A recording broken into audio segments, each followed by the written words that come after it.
मैं सबसे पहले क्या सिखाएंगे कि जितना भी हम लोग पिछले क्लास में क्या सीखे 30-60 के लिए कौन सा ट्रायंगल यूज होता है और 45 के लिए कौन सा ट्रायंगल यूज होता है और 0 और 90 के लिए कौन सा ट्रायंगल यूज होता है, उस चीज को कैसे यूज करना है वो हम पढ़ चुके हैं इन डिटेल। ठीक है, आज हम लोग उसी का रिवीजन करेंगे। अगर कोई बंदा पूछ देता है sin 30 क्या है सपोज, तो हमको क्या करना चाहिए। अगर कोई पूछ दिया कि tan 90 क्या होता है तो हमको उस वक्त क्या करना चाहिए। अगर कोई पूछ दिया cosec 45 क्या होता है रैंडमली, तो हमको क्या करना चाहिए, उस चीज पर क्लास होगा। ठीक है, तो अब मान लो कि फॉर एग्जांपल कोई एक बंदा है तुम में से जो क्या पूछा है, सर आप sin 30 का मान बताइए। ठीक है, कोई पूछा है सर cosec 60 का मान बताइए। ठीक है, हम क्वेश्चन सा क्लियर है सबका, मान के चलो हम लोग। तो कोई पूछ दिया है कि सर tan 45 का मान बताइए। कोई पूछ दिया है कि सर sin 0 का मान बताइए। कोई पूछ दिया कि सर cot 90 डिग्री का मान बताइए। कोई पूछ दिया tan 45 डिग्री का मान बताइए। कोई पूछ दिया sec 60 डिग्री का मान पूछ दिया, कहीं से रैंडमली कुछ भी पूछ रहा। कोई पूछ दिया है सर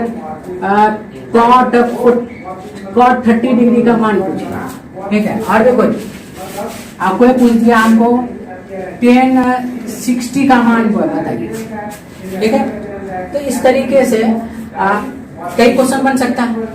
ठीक है, तो हम जैसे ही क्वेश्चन पूछा, हम एक एक पर बात कर रहे हैं, रिवाइज हम किस तरीके से करना चाहिए। जैसे ही आपको 30 की बात हुआ, 30 वाला ट्रायंगल याद है क्या। 30 वाला ट्रायंगल क्या था हमारा, 30 वाला ट्रायंगल था ये। सिर्फ ट्रायंगल अपने ज़हन में बनाओ, अभी तो हम यहाँ बता रहे हैं लेकिन आपको ज़हन में बताना। तो 30 में यही बताया था कि 30 और 60, तो 30 के सामने 1 लेना, 60 के सामने √3 लेना, ये हो जाता था 2। बात करता। अब पूछा क्या है sin 30, तो बैकग्राउंड में बता के अच्छा अच्छी sin थीटा बराबर क्या होता है p/h। अच्छा p क्या है भाई 30 के लिए 1 है, h क्या है 1/2 भाई। सब sin 30 का वैल्यू 1/2। बात करता। अब उसके बाद पूछा cosec 60, cosec 60 का बैकग्राउंड पता करो। cosec थीटा बराबर होता क्या है भाई, cosec थीटा बराबर होता है h/p। तो 60 के लिए h क्या है 2 है, 60 के लिए p क्या है √3 है। तो क्या वैल्यू हो गया भाई, cosec 60 का वैल्यू क्या होगा 2/√3। उसी तरीके से अगर tan 45 पूछा तो tan 45 इस ट्रायंगल में तो काम होगा नहीं। तो tan 45 के लिए हमें एक और ट्रायंगल हमारे पास पता है क्या है, ये 45 है, ये 45 है, तो इसको 1 लेते थे, इसको 1 लेते थे, ये √2 होता है। अब पूछा क्या tan 45, तो tan 45 का बैकग्राउंड क्या है p/b। तो p कितना है 1 है, b कितना है 1 है, तो 1/1 क्या है, तो 1 tan 45 का मान क्या हो गया 1। उसी तरीके से आपको पूछा sin 0, तो आप 0 के लिए हमको भी क्या करना पड़ेगा, 2 ट्रायंगल बनाना पड़ेगा। तो 0 के लिए एक और ट्रायंगल हम बताए थे कि भाई 0 के सामने 0 और 90 के सामने 1, तो ये हो जाता था 1। तो आप 0 के लिए एकदम जैसे ही 0 या 90 कोई पूछे उस ट्रायंगल पे घुस जाओ और बैकग्राउंड पता करो। sin थीटा बराबर क्या होता है p/h। तो sin थीटा बराबर p/h होता है। तो 0 के लिए p कौन है भाई, 0 के लिए p सामने वाला, h कौन है 1 हो गया। तो 0/1 वैल्यू कितना होता है 0 होता है। बात खत्म। अब कोई पूछ दिया cot 90 का बैकग्राउंड पता करो। क्या पता करोगे b/p। 90 के लिए b कौन है, 90 के लिए सामने है p। एकदम ट्रायंगल दिमाग में सेट कर लेना, बना लेना है साइड से। अगर दिक्कत दिमाग में नहीं आ रहा, आहिस्ते आहिस्ते आपका दिमाग में भी सेट होगा, पहले बना के ही बना। तो 90 के लिए अब हमको क्या निकलना था b/p, cot 90 बराबर cot थीटा बराबर b/p। तो 90 के लिए b कौन है, p है, तो b है, तो 0 और p क्या होगा 1, 0/1 क्या होगा 0 हो गया। उसी तरीके से tan 45 पूछा, tan 45 का वैल्यू अच्छा 2 बार आ गया, तो ये बताई चुके। sec 60, sec थीटा बराबर 60 के लिए कौन सा ट्रायंगल पूछना पड़ेगा, तो sec थीटा बराबर क्या होता है h/b। तो 60 में h क्या होता है 2 होता है, b क्या होगा 60 के लिए p है, तो ये है, तो वैल्यू कितना हो गया 2 होगा।